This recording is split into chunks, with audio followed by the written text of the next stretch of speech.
Salutations and good morrow everyone, and welcome to Wasted World, where today we are going to be going over a couple helpful tips in the game that are going to help you guys get started and help you guys become the best that you could be in this game, making it a lot easier to build lots of cool things, a lot of grinders, build up your bases like I'm working on my manor over here and my greenhouse that's right over there, and I also have my water pump all built already. So the first thing I want to start with, guys, is how to get beet seeds, okay? A lot of you guys will go, well, Sim, you just have to get dirt and put it into here, but what you'll notice is the more dirt that you gather up, or the more organic that you gather up, the junk organic that you gather up from around this area, you're going to get a lot of cactuses and you're going to get a lot of bushes, but you will not get a lot of beets. And what I will tell you is that there's actually a super easy place to get it. So you open up your map and you're looking at this nice wooded area right here. That will help. I'm going to run over down there now, and on my way I'm going to explain another tactic that's going to help you guys as well once you get there. While you're there, what you're going to run into is you're going to run into a lot of wolves, okay? The problem with running into the wolves is that you have to fight them. But the game is very nice, and it starts you with a basic pickaxe, and it also starts you with this cool little rod that you have here. Okay, so this rod right here, this is what's going to help you guys take on wolves. Okay, we'll get back into getting the beets here in just a second. I'm going to show you guys the tactic with this wolf right here. So what you do is you start backing up, right? And then as you walk in a circle, you can actually hit the wolf as you're running in circles, clicking on it, and it will not be able to damage you. And you'll see that I'm able to take down this wolf, no damage done to me at all, and I got all the materials from it, and the wolf never touched me. But you were able to kill it with ease with the most basic weapon in the game. So having that tip is really going to help you guys move on and get even more things in the game, be able to avoid those wolves. I'm still working on the best tips to take down all the different other enemies that are in the game. So that's going to be coming out a little bit later on when I have some more time to experiment and play the best that I can inside of this game. But let's go back over to talking about beets. Okay, so what you have to do is it's as easy as getting organic pieces from in here. I know it sounds ridiculous and it looks exactly the same, but there is something in the code. I don't know why, but there is something in here that states you have to get the organic from in here, and then once you get it from in here, it allows you to get the beet seeds.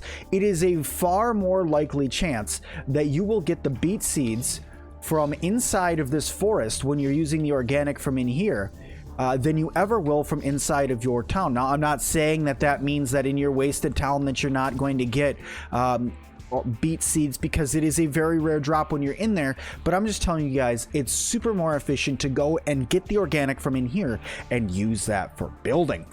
Okay, so the next thing I want to talk to you guys about is getting steel. Okay, so you guys talk about, well, you know, you need steel, right? You need a lot of steel, and those orange pieces on the ground, these guys right here, will give you a decent amount of steel. But what I'm here to tell you today is that there is a vastly more efficient way to get it. It just takes a little bit of grinding in the game in order to get it. You have to get your research tool, okay?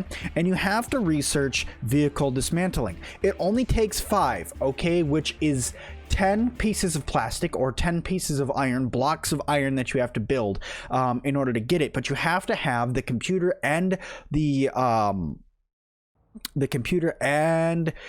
research station, or the analyzing station. You have to have both of these done before you can do it. But what I will tell you is the amount of steel that you're going to be able to get from these cars is amazing. So I have a car right here. I'm going to start mining it down. In my inventory, I have 2 pieces of steel. So I'm going to break down this car. I obviously have an upgraded pickaxe, so this is going to be a lot easier for me, but even with the basic pickaxe, you can still do this. So with going through and mining out this car right here, you guys are going to see that I'm going to get a bunch of materials, right?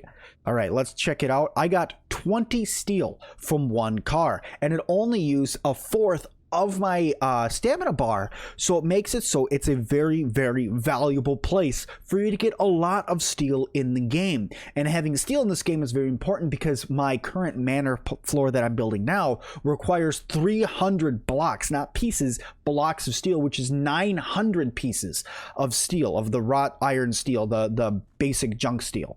Okay, so super important, really nice to be able to go through and do that. So guys, keep your eyes out, get your upgrading done Do the research. It's super important. Just do it. I know it's a pain in the nuts to do it, but do your research, get everything built up.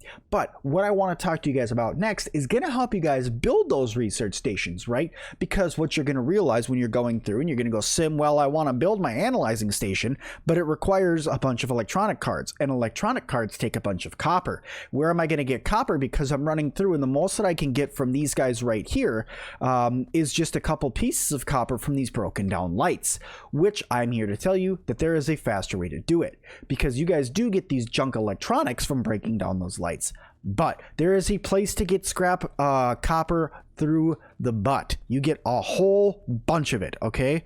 So what I'm going to do is I'm going to get over to the road here. Where we are going is over here to this solar field, okay?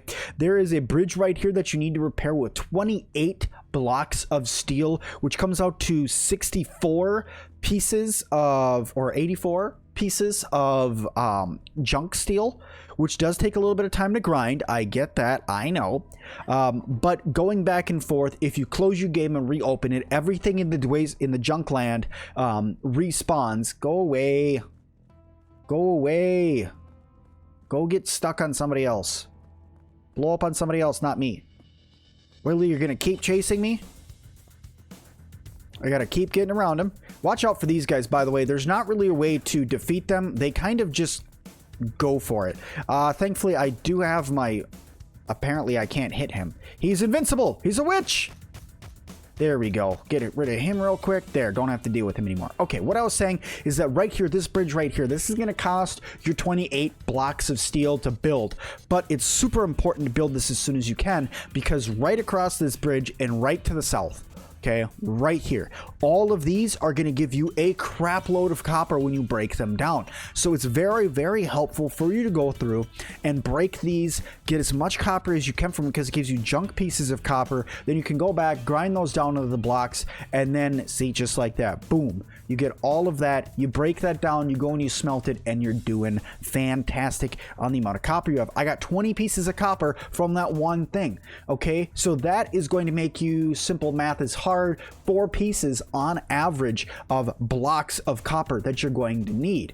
Okay, so each one of these is going to give you 4 pieces. So the more that you go back and forth and you grind out all these resources, the better you're going to be. Now I'm going to make my way back to my house here. Well, I talked to you guys about one more thing that I have found to be super helpful in this game, and that is building many grinders. In fact, I like to have a grinder for every resource in the game, because with the resources in the game, there's so many that you're going to constantly need. So the best thing to do, grinders are not expensive to build, so just go through and build one grinder of every single kind. That way you can constantly have a spot for everything. I know that the controls in the game may be a little bit wonky in the early release that it's currently in, but it is super important to get all those grinders in. That way you can get as many resources as you can. Now, before I go back to my camp and show you guys around a little bit more, maybe I want to show you guys what happens right over here. So there's a quest that's right here to help a guy. He wants you to bring him some steel. You bring him some blocks of steel. He's happy, and then he takes off and says, come and find my brother and me over on the East Coast in the Bay Area. His tent is right over here, okay? But this bridge right here, this requires wood, not blocks of wood, not broken down pieces of wood, actual logs in order to build. And once you build this bridge, you can get across to the next area to find their base. But what I will tell you is that here's the bridge that it takes to build. There are tons of people over here. It is very, very dangerous on this side of the map with all of these people that are all around you, okay? It doesn't look like it now, but really, as you start getting in, you're going to notice that there's people with a lot of guns. There's a guy right there. There's a nice blockade here. This almost is an entire town that is built upon wanting to shoot you. So yeah, you can see now that I'm being attacked by pretty much everybody. That guy's got a pistol, and the sad thing is you actually cannot get this pistol from anybody. Oh god, you can't get their weapons. You only have your nail gun, and I'm probably going to die, and that'll be my first time ever dying in the game, because I follow my tips very strictly. I'm trying to find their camp for you guys here. They have unlimited ammo. Hey look, he killed that guy for me. Hey look, a boat. But this is all of the tips that I have for you guys today. I'm just going to make my way back to my camp now, but I want to thank you guys all so much for clicking and tapping on this video. I do appreciate it. If you guys watch to the end, say I watched to the end, I'll make sure I heart your guys' comment for you. If you guys can, make sure you guys like and subscribe to the channel and turn your bell notification to all. That way you guys never miss any of the awesome videos on the channel. I'm just going to go ahead and just keep dodging here so I don't die. And then as always, guys, I will see all of you guys in the next one.